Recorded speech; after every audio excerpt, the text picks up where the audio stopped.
दोस्तों नमस्कार, आप देख रहे हैं विनय भोजपुरी नंबर 1। तो फिर से आपको विनय भोजपुरी नंबर 1 में स्वागत करते हैं। जी हाँ दोस्तों, आप लोग का बहुत दिनों से इंतजार था कि खेसारी लाल यादव का एक पोस्टर आने वाला था और आप लोग के बीच में बताया था, और उस गाने का फाइनली जो कि पोस्टर आ गया।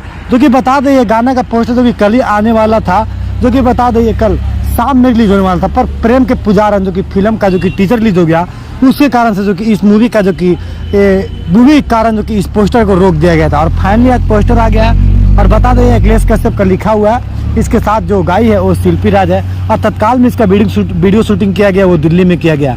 और जो म्यूजिक दिए हैं वो इसका नाम है शुभम तिवारी, जो कि अखिलेश कश्यप के अपने टीम वाले हैं, और इनका अन्नपूर्णा फिल्म जो कि अखिलेश कश्यप का अपना कंपनी है, उसी से ये गाना आने वाला है। तो कहीं ना कहीं इस गाने को बहुत ही जल्द जो कि आप लोग को भी देखने को मिलेगा। अभी टीजर देखने को मिलेगा कल तक, उसके बाद गाना रिलीज होगा।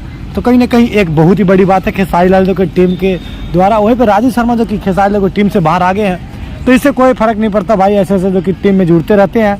तो आप लोग का इसमें क्या रहा, तो चलिए फिर मिलता है अगले वीडियो में। तब तक के लिए जय हिंद, जय भोजपुरी।